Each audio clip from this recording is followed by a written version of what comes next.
Okay, we need a reformed Security Council, we know that. I would suggest that we have an Environmental and Development Council too, not just a Security Council. And by the way, the Security Council does not make any security because it covers 80% or more of the world's arms trade, the members sitting there. We need a UN Parliamentary Assembly of CSOs, that is civil society organizations, non-represented peoples, children and youth, culture and peace organizations, etc., all directly elected by the people, the citizens of the member state. What a bizarre world we have. It's called we the peoples, but who are sitting at the United Nations today? It's we the governments who have appointed ourselves. No, I don't know. I've never voted for the one who represents Sweden in the United Nations. Why can't we have elections about people who represent our countries internationally? There's no technical reason we shouldn't be able to do that. If we can vote for which is the best song in Europe through SMS, why shouldn't we be able to do international voting for who should represent our country and us in international organizations? We live with the consequences, but we have no influence on it. Madame von der Leyen in the European Union is appointed at dinner parties. You call that democracy? And of course, we need United Nations media. They have excellent media. They are never quoted anywhere. Only Associated Press, Reuters, and all these more or less fake organizations are quoted. We need United Nations embassies in each country. People who consider represent what the UN stands for and what has been decided and check whether the national governments and the member states are following up and aligned with what they have voted for, and have a dialogue all the time about global governance at the local capitals. And we need, of course, UN or world governance ministers in each member state, as long as we have states. All this will be perfectly possible the day the US empire has fallen. And I predict it will happen within 5 years. I know it's dangerous to predict things like that, but it will not hold for long. All the things we meet and talk about, Ukraine, Gaza, Lebanon, Iran, Israel, whatever will come up, Cold War against China. My dear friends, it will not last. Second, the word peace in the headline I'm supposed to address. It's actually very simple. Everybody knows what a war is, but if we ask what is peace? Everybody knows what images of war is. Smashed houses, dead children. If I ask what is an image of peace, well, it's somebody like two young people holding hands while the sun goes down. How damn boring. Peace is much more complex and simple. Complex and simple. Peace is to develop security and secure development for the whole human being and all human beings. Period. There's got to be something that secures that a society develops in terms of socioeconomic development, civilization development. A reason to exist because we think we will also be here tomorrow and will continue working for a better society. And there can be no security or peace if we do not care for that civil society and its development. So therefore, peace is to develop security and secure development for the whole human being, not just materially, but immaterially too, spiritually, and for all human beings. It's exactly like medicine. What does a good doctor do? He or she does diagnosis, prognosis, and treatment. Most scholars today do diagnosis. Some predict nuclear war, which I'm totally against saying.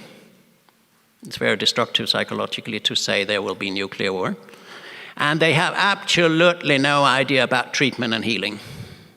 It characterizes social science in the West to have no good ideas, but very good analysis of what is wrong. And then we leave it to politicians to make it a better world. Look at where we have ended up. So a good doctor is one who reduces illness, bacteria, cancer cells. And a good peace researcher is one who tries to reduce all kinds of violence. All kinds of violence, not just political or other violence. Now, my dear mentor, Johan Galtung, who died recently, said, put peace first and then secure it. Because the security thinking we have at the moment cannot produce peace. Put peace first and then secure it, because the present builds on national security, military security, and the utterly stupid, counterproductive idea of offensive deterrence. Deterrence means, first of all, I think you're a bad guy and therefore I have to deter you. That's not a good way to start a conversation. Do you deter your spouses? Do you deter your children? No, you don't. You trust them. You cooperate with them. You don't start out saying, you're a bad guy and therefore I have to deter you. And secondly, if you believe in deterrence, the deterrence should be defensive. Offensive deterrence means that I am able to kill you where you live, 5,000 or 7,000 kilometers away, and that should deter you from doing what I don't want you to do or deter you to do what I demand that you do. There's never ever going to be peace by that way of thinking. And that's why I, 2 years ago, wrote a rather long story, 150 pages, 30 arguments why NATO must be abolished, because it builds on that thinking. There is nothing else. Intellectually, there's virtually nothing in NATO apart from repetition. But it builds on offensive deterrence. That is, my security is supposed to be built by being able to kill you. And so that's where we are. Put peace first, make peace, learn civil conflict resolution, do early warning, have the organizations up, get peace ministries, get peace education going. Remember Gandhi. He was a bit more wise than Mr. Stoltenberg. And then we have defensive defense. That means I only have weapons that I can defend my territory with if you come to me. The symbol of all this, of course, is the Great Wall of China. It doesn't threaten anybody, but it's not that easy to get over. And if you are unhappy with the military, then have a combi defense, which it will be if we do what I said about security and peace, and we do a more democratic world decision-making governance thing, cooperation will become the natural thing. Not confrontation, not hatred, not deterrence, not threats, not enemy images, but friend images. It's totally possible, friends.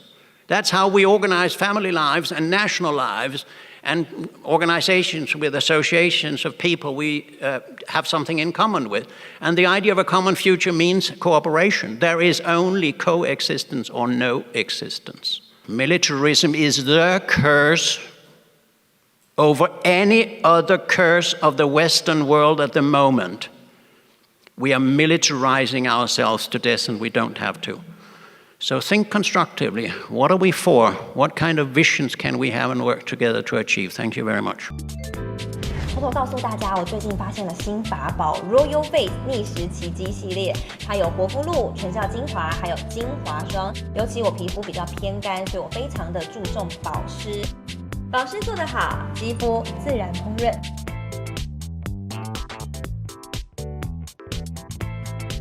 提亮肤色更年轻。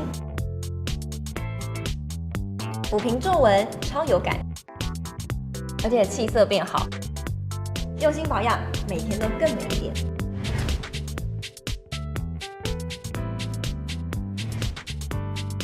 美吧？